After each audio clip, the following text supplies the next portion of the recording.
Namaskar. Let us see next part of the chapter cell the unit of life. Today we are going to learn about the endomembrane system.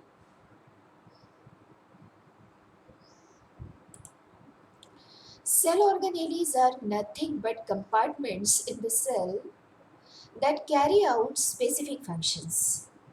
Cell organelles, they are actually the compartments and they are carrying out specific functions. Some of them coordinate with each other and complete specific task for the cell. यानी कुछ कुछ जो organelles है इनमें, जो cell में रहने वाली बहुत सारी मेम्ब्रेन बाउंड ऑर्गेनेलीज है, उनमें से कुछ ऑर्गेनेलीज एक दूसरे के साथ कोऑर्डिनेट करती है और एक स्पेसिफिक टास्क सेल के लिए परफॉर्म करती है। जो कोऑर्डिनेटिंग ऑर्गेनेलीज है उनके नाम मैं अभी आपको बता रही हूँ। एंडोप्लाज्मिक रेटिकुलम, जिसमें रफ और स्मूथ एंडोप्लाज्मिक रेटिकुलम आता है, गोल्गी apparatus, लाइसोसोम्स। वैसे तो ये एक दूसरे से जुड़े हुए हैं। जैसे हम देखते हैं कि अगर न्यूक्लियर मेम्ब्रेन से रफ और स्मूथ एंडोप्लाज्मिक रेटिकुलम बनते हैं, उन्हीं में से निकलने वाले वेसिकल्स जाके फ्यूज होते हैं गोल्गी कॉम्प्लेक्स से। तो गोल्गी कॉम्प्लेक्स का मेटाबॉलिज्म करवाने वाले हम बोल सकते हैं कि these vesicles they are bringing about metabolism in the Golgi complex, क्योंकि यही वेसिकल्स यहाँ पे आके गोल्गी में आके फ्यूज होते हैं। उनमें कुछ भरा हुआ है। अगर वो स्मूथ एंडोप्लाज्मिक रेटिकुलम से आ रहे तो उनमें कार्बोहाइड्रेट से लिपिड्स भरे हुए रह सकते हैं, और अगर वो रफ एंडोप्लाज्मिक रेटिकुलम से आ रहे हैं तो उनमें प्रोटीन की चेन, अमाइनो एसिड की चेन भरी हुई रहेगी। और यहाँ पे आके गोल्गी कॉम्प्लेक्स में आके ग्लाइकोप्रोटीन या लाइपोप्रोटीन का फॉर्मेशन हो सकता है, यानी कि manipulation of the molecules occurs here in the Golgi complex. वहाँ पे कुछ कॉन्जुगेटेड मॉलिक्यूल्स बनते हैं। कॉन्जुगेटेड का मतलब होता है कि protein lipid, lipoprotein, glycoprotein carbohydrate, protein है ना, ग्लाइकोलिपिड कार्बोहाइड्रेट्स एंड लिपिड्स। ऐसे जो भी कॉन्जुगेटेड मॉलिक्यूल्स बनते हैं वो गोल्गी में बनते हैं। यानी गोल्गी में manipulation of molecules as well as their packaging and dispatch occurs. Manipulation of molecules and their packaging and dispatch occurs in the Golgi complex. तो हम बोल सकते हैं कि SER and RER as well as Golgi, and from Golgi these vesicles are pinching off. Vesicles ऐसे बाहर निकल रहे हैं गोल्गी से, उन्हीं को हम बोलते हैं लाइसोसोम्स। तो लाइसोसोम्स भी इन्हीं मेम्ब्रेन सिस्टम के साथ साथ काम कर रहे हैं। तो क्या क्या बताया मैंने? Endoplasmic reticulum, Golgi complex, lysosomes. They are individually they doing their own function as well as coordinating with each other to bring about some functions for the cell. Hence they are the part of endomembrane system. देखिए,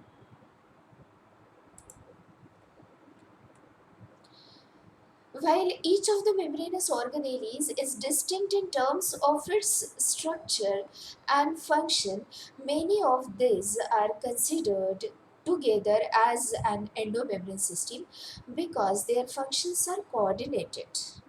जैसे मैंने अभी बताया कि ER Golgi lysosomes के functions coordinated है। वो उनमें खुद में कुछ अलग अलग फंक्शंस होते हैं individually, but all of them are doing their functions coordinatedly so that some specific functions, some specific secretions can be created in the cell, and cell के लिए कुछ स्पेसिफिक फंक्शन परफॉर्म करने का काम ये सभी ऑर्गेनेलीज जो एंडोमेम्ब्रेन सिस्टम का हिस्सा है वो कर रही है।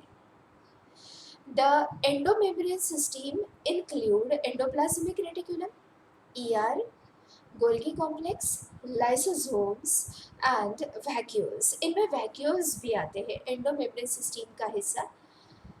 ER, गोल्गी, लाइसोसोम्स के साथ साथ vacuoles भी है।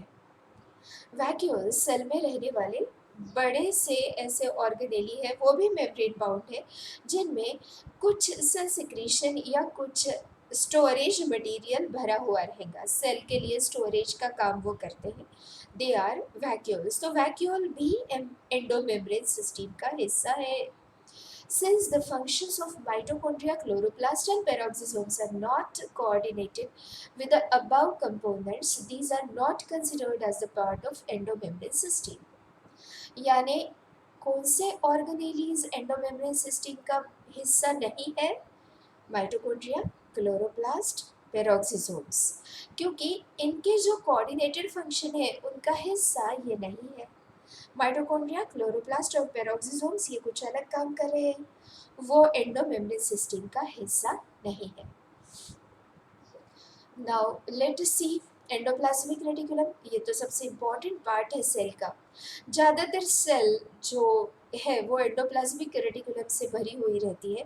वहाँ पे मेम्ब्रेन का एक नेटवर्क सा है। रेटिकुलम का मतलब ही नेटवर्क होता है, और एंडोप्लाज्मिक रेटिकुलम में रहने वाली जितने भी वेसिकल्स है वो एक दूसरे से जुड़े हुए हैं। Means we can say that the vesicles of the endoplasmic reticulum are branched and they are related with each other, or in other words they are attached with each other. See, electron microscope studies of the ER reveals the presence of network or reticulum of the tubular structures scattered in the cytoplasm that is called as endoplasmic reticulum. Hence, ER divides the intracellular space into two distinct compartments, that is luminal inside endoplasmic reticulum and extraluminal means the cytoplasmic region, cytoplasm। ठीक है, तो इनके अंदर के जो compartments है उनको हम बोलेंगे ल्यूमिनल कंपार्टमेंट्स, जो कि ईआर के अंदर के हैं। और जो साइटोप्लाज्म है दैट इज एक्स्ट्रा ल्यूमिनल, क्योंकि ज़्यादातर हिस्सा ईआर से ऑक्यूपाइड है सेल में, इसीलिए हम बोल सकते हैं कि यहाँ के जो कंपार्टमेंट्स है ना ईआर के अंदर के, उनको बोलेंगे ल्यूमिनल, और जो साइटोप्लाज्म का रीजन है उससे बोलेंगे extra luminal compartment. Clear? Luminal and extra luminal. देखिए, इसके अंदर के जो कंपार्टमेंट्स है उनको बोलेंगे ल्यूमिनल, और साइटोप्लाज्मिक रीजन को हम बोलेंगे extra luminal. So great amount of cytoplasmic region is occupied by the endoplasmic reticulum. ये इस तरीके से एक कंप्लीट रेटिकुलम फॉर्म करते हैं, नेटवर्क फॉर्म करते हैं। ये जो आपको दिख रहा है ये स्मूथ ईआर है और ये रफ ईआर है। रफ ईआर के ऊपर जो डॉट्स दिख रहे हैं they are actually ribosomes, because rough ER concerns with the protein synthesis, and the site of protein synthesis is ribosome. Hence, over the rough ER, various ribosomes can be seen. But over the smooth ER, ribosomes are not seen because they deal with the metabolism of fat as well as carbohydrates. Smooth ER, fat and carbohydrate metabolism. Rough ER, protein metabolism. Clear? और rough ER कहाँ से निकलता हुआ दिख रहा है हमें? Outer membrane of nucleus. ये न्यूक्लियस का आउटर मेम्ब्रेन है, यहाँ से ही रफ ईआर निकल रहा है, वहीं से स्मूथ ईआर निकल रहा है, और इन्हीं से निकलने वाले स्मॉल वेसिकल्स से बनता है गोल्गी एपरेटस। इन्हीं से निकलने वाले स्मॉल वेसिकल से बनता है गोल्गी एपरेटस। गोल्गी एपरेटस का जो एंड न्यूक्लियर मेम्ब्रेन के तरफ या ईआर के तरफ रहता है उसे बोलते हैं cis. This is cis end of the Golgi apparatus, और जिस एंड से वो फेस करता है प्लाज्मा मेम्ब्रेन के तरफ, that is called as trans part of the Golgi apparatus. This is trans part and this is cis part. Cis part towards the nuclear membrane, trans part towards the plasma membrane. Cis part is convex, convex है वो, cis part convex है, और trans part is concave, concave है, concave। Trans part is concave, cis part is convex. Cis part of the Golgi is towards the ER or nuclear membrane, and trans part is towards the plasma membrane. इसी से जो निकलते हैं ना vesicles, उनको हम बोलते हैं lysosomes.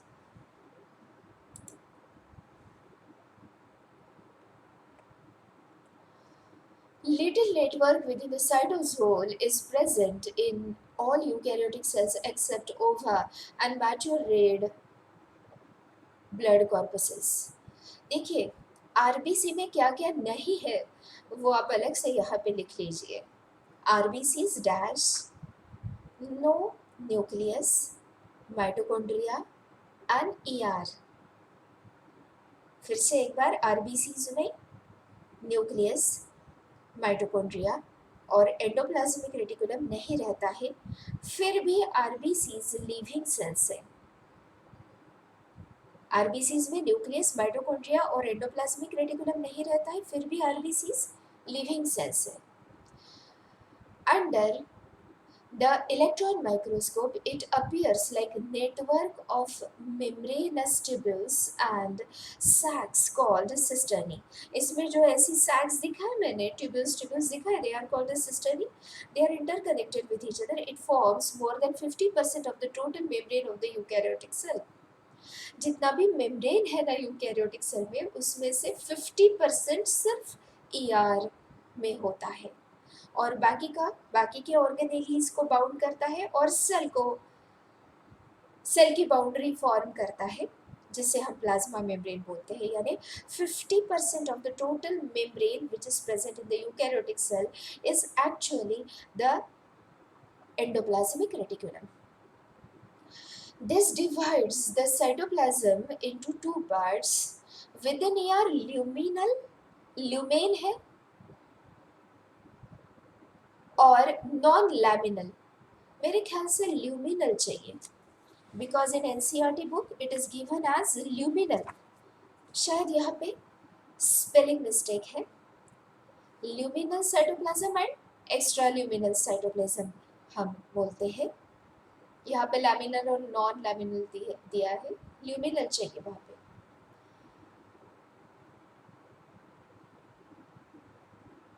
Membrane of endoplasmic reticulum is continuous with the nuclear envelope at one end and extends till cell membrane.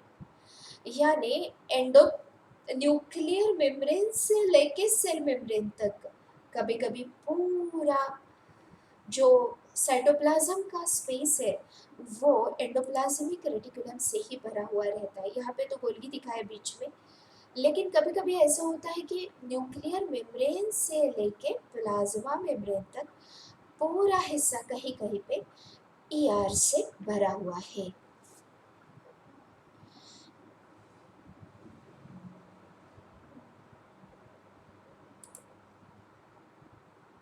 It does act as intracellular supporting framework. यानी अगर न्यूक्लियर मेम्ब्रेन से लेके प्लाज्मा मेम्ब्रेन तक पूरा हिस्सा एंडोप्लाज्मिक रेटिकुलम से भरा है, इसका मतलब ये है कि पूरे सेल को वो सपोर्ट करता है. न्यूक्लियस से लेके प्लाज्मा मेम्ब्रेन तक उसने एक सपोर्टिंग नेटवर्क तैयार किया है, और वो एक फ्रेमवर्क इंटरनली तैयार कर रहा है सेल के लिए, जहाँ पे अलग अलग ऑर्गेनेलीज के लिए स्पेस भी क्रिएट की जाती है. फ्रेमवर्क, जैसे मैंने साइटोस्केलेटन के बारे में आपको बताया था, साइटोस्केलेटन फॉर्म्स द फ्रेमवर्क, वैसे ही एंडोप्लाज्मिक रेटिकुलम भी फ्रेमवर्क फॉर्म करता है सेल का. That is also its function, to form the framework, supporting framework of the cell, as well as it is doing its own individual function, that is protein metabolism as well as fat and lipid metabolism, and helps in maintaining position of various cell organelles in the cytoplasm. The outer surface of the endoplasmic reticulum membrane may or may not be studded with ribosomes. Accordingly, it is called rough or smooth ER. Smooth and rough ER differ in their function. Smooth ER is involved in various processes in different cells. Depending on cell type, it helps in synthesis of lipids, for example, steroid, secreting cells of the cortical region of the adrenal gland and testes and ovaries. This line is very important क्योंकि smooth ER always deals with the synthesis of lipid. मैंने आपको बताया था कि lipid metabolism से SER deal करता है. और लिपिड डिराइव्ड लिपिड्स में स्टेरॉइड्स आते हैं. और जो भी स्टेरॉइड हॉर्मोन्स है ना हमारे शरीर में, जैसे कि टेस्टिस से निकलने वाला टेस्टोस्टेरॉन, ओवरी से जो प्रोजेस्टेरॉन या ईस्ट्रोजन निकलते हैं, these are the steroid hormones. मैंने कोलेस्टेरॉल का स्ट्रक्चर आपको दिखाया है. कोलेस्टेरॉल में 4 इंटरलिंक्ड रिंग्स रहती है कार्बन कार्बन की बनी हुई. मैंने सेल मेम्ब्रेन का स्ट्रक्चर जहाँ पे बताया था तब बताया था कि कोलेस्टेरॉल का स्ट्रक्चर कैसे होता है. 4 interlocked carbon rings are present in the cholesterol. Cholesterol भी एक स्टेरॉइड है, वैसे ही स्ट्रक्चर अलग अलग स्टेरॉइड हार्मोन्स का रहता है. और 3 हमारे ह्यूमन शरीर में ग्लैंड्स होती है जहाँ से स्टेरॉइड हार्मोन का सिक्रीशन होता है. एड्रिनल लिखिए, लिखते हुए काम कीजिए. आपको बायोलॉजी किस तरीके से पढ़ना है? दोनों टेक्स्ट बुक और अपनी कॉपी में वही लिखा जाएगा जो टेक्स्ट बुक से रिलेटेड है. तो आपको लिखना है steroid hormones are secreted from dash adrenal gland in bracket write corticosteroids dash in bracket write corticosteroids. आपने adrenal gland लिखा, उसी के सामने ब्रैकेट में लिखिए corticosteroids. ये 2 प्रकार के रहते हैं, इसीलिए कॉर्टिकोस्टेरॉइड्स के सामने डैश देके आपको लिखना है mineralocorticoid and glucocorticoid. Complete the bracket. So corticosteroids, mineralocorticoid as well as glucocorticoid. Corticosteroids are of 2 types, mineralocorticoid and glucocorticoids. Then complete the bracket. In the next line write testes. फिर bracket में लिखिए testosterone, यानी testis से निकलने वाला जो hormone है वो हमने ब्रैकेट में लिखा है. ऊपर भी एड्रिनल से निकलने वाला जो हार्मोन है वो हमने ब्रैकेट में लिखे थे. वो जो 2 प्रकार के कॉर्टिकोस्टेरॉइड्स उससे निकलते हैं एड्रिनल से, मिनरलो और कॉर्टिकोस्टेरॉइड्स, मिनरलो एंड ग्लूकोकॉर्टिकॉइड्स. वैसे ही टेस्टिस से निकलने वाले हार्मोन्स हम ब्रैकेट में लिखेंगे टेस्टोस्टेरोन. और नेक्स्ट लाइन में लिखिए ओवरीज. और ओवरीज से निकलने वाले हार्मोन्स फिर से आपको ब्रैकेट में लिखने हैं progesterone and estrogen. Progesterone and estrogen. Complete the bracket. आपको ये समझ में आया है कि स्मूथ ईआर लिपिड मेटाबॉलिज्म से रिलेट करता है.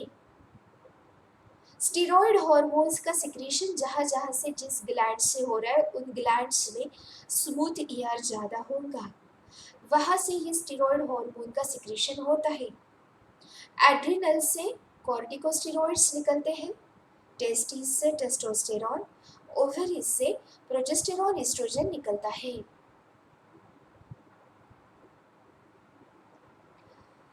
Apart from lipid metabolism, smooth ER is also doing the function of detoxification.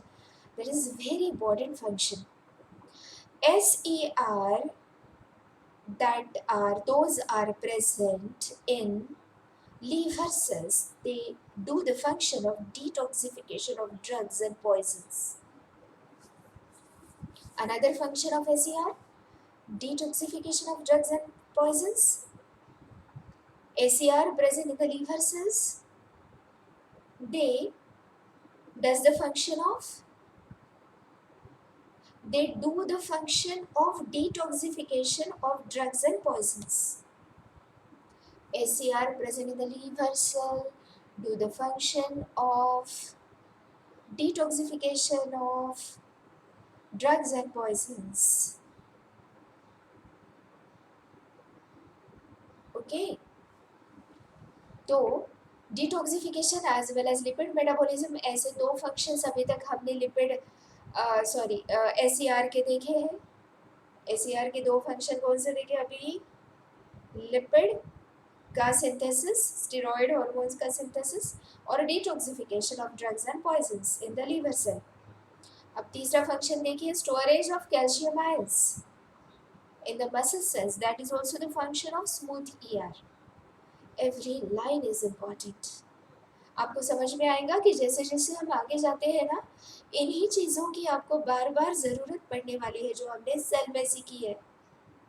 इसीलिए ये सेल से रिलेटेड तीन चैप्टर्स आपके लिए बहुत इंपॉर्टेंट है। So the third function of the ACR is storage of calcium ions in the muscle sales. Muscle के contraction के लिए कैल्शियम आयंस की ज़रूरत होती है। तो कैल्शियम आयन का स्टोरेज जो मसल सेल्स में होता है वो एससीआर में होता है। ओके,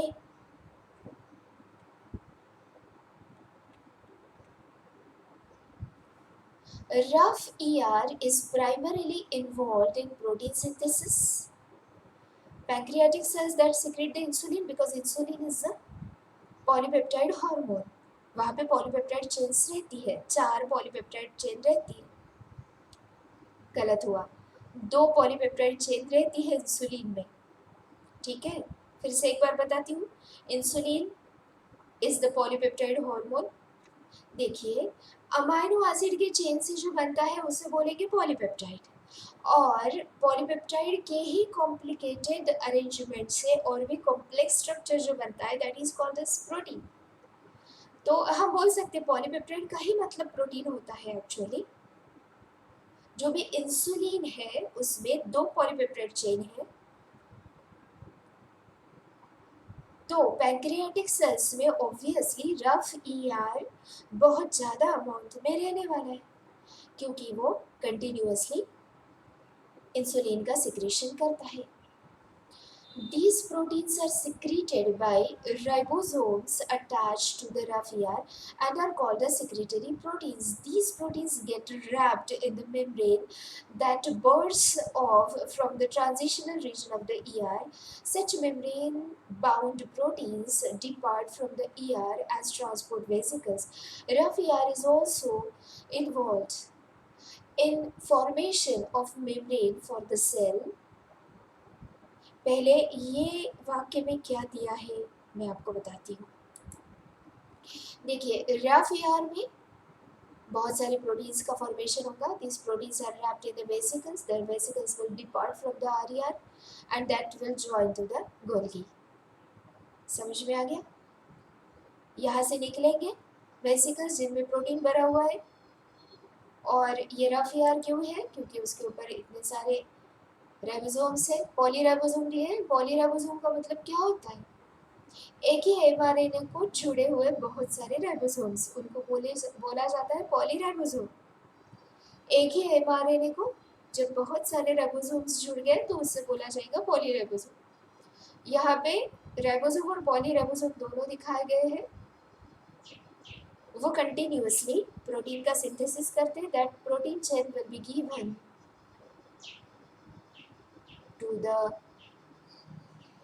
ये देखिए ये राइबोसोम है ना, राइबोसोम ने प्रोटीन की चेन बनाई यानी अमाइनो एसिड की चेन बनाई जिसको बोला है पॉलीपेप्टाइड। अभी अभी मैंने बताया कि अमाइनो एसिड की चेन को ही हम बोलते हैं पॉलीपेप्टाइड। तो ये जो पॉलीपेप्टाइड है ये किसके वेसिकल में गया? RER के।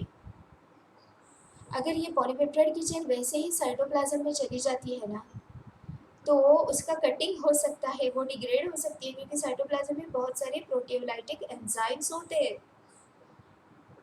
साइटोप्लाज्म के प्रोटियोलाइटिक एंजाइम से अगर पॉलीपेप्टाइड चेन को बचाना है तो उसे डालना पड़ेगा कुछ प्रोटेक्टेड रीजन में, जो कि प्रोवाइड किया जाता है RER के द्वारा। तो RER में ही ये पॉलीपेप्टाइड की चेन जाती है। उसका कुछ थोड़ा बहुत मैनिपुलेशन यहाँ पे हो जाता है, जैसे कि यहाँ पे दिखाया है ग्लाइकोप्रोटीन का फॉर्मेशन हो गया क्योंकि इससे शुगर की चेन अटैच हो गई। ये था सिर्फ प्रोटीन, लेकिन जब इसे शुगर की चेन अटैच हो जाएंगी तब उससे बोला जाएगा glycoprotein. Very simple. Glycoprotein sugar plus protein, protein amino acid की chain, it is also called as polypeptide. तो जहाँ जहाँ पे पॉलीपेप्टाइड या प्रोटीन का ज़्यादा फॉर्मेशन करने का है वहाँ पे RER बहुत ही डेंस रहेगा, उस प्रकार के सेल में RER बहुत ही डेंसली प्रेजेंट रहेगा। जैसे कि पैंक्रियाटिक सेल जो कंटिन्यूअसली इंसुलिन का सिक्रीशन, आइलेट्स ऑफ लैंगरहैंस जो रहती है ना पैंक्रियाज में, उनमें रहने वाली बीटा सेल्स जो है वो इंसुलिन का सिक्रीशन करती है। देखिए इतनी पेक्युलैरिटीज पक्की रहनी चाहिए दिमाग में। पैंक्रियाज में आइलेट्स ऑफ लैंगरहैंस की बीटा सेल सिक्रीट करती है insulin. Insulin is a polypeptide. Okay, तो यहाँ से ये वेसिकल्स निकले and now they are going towards the Golgi, they are dispatched from the RER, now they are going towards the Golgi. In Golgi, more manipulation may occur, and then there more proper packaging and dispatch and manipulation will occur in the Golgi complex. Okay, तो ये है ribosomes.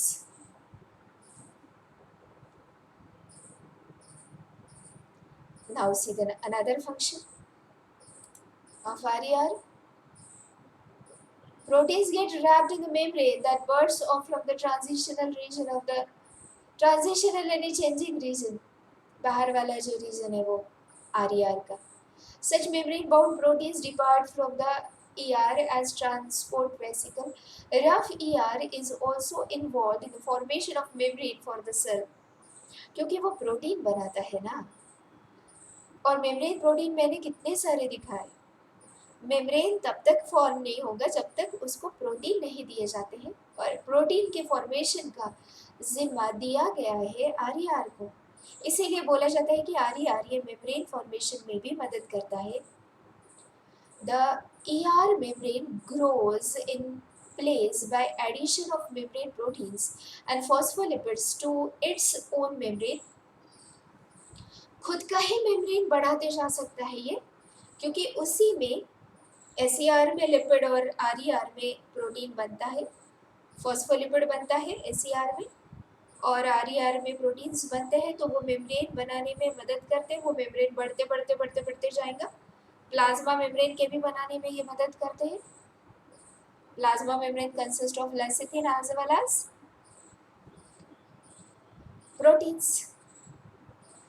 Portions of this expanded membranes are transferred to other components of the endomembrane system. क्योंकि endomembrane system के जो other components है वो कौन से हैं? Golgi apparatus as well as lysosomes, जो रिलेटेड काम कर रहे हैं वो है। यहाँ पे हमने ER तो खत्म कर लिया है। RER is frequently observed in the cells actively involved in the protein synthesis and secretion. जहाँ पे ज़्यादा secretion है ना और जहाँ पे ज़्यादा protein synthesis वहाँ पे RER ज़्यादा होगा. They are extensive and continuous with the outer membrane of the nucleus. The smooth endoplasmic reticulum is the major site for the synthesis of lipid in animal cells. Lipid like steroidal hormones are synthesized in the SER. We have completed every point from the NCERT book as well as state board. In the next period, we will see Golgi apparatus and other systems, other organelles in the cell. So that's all for this period. Bye.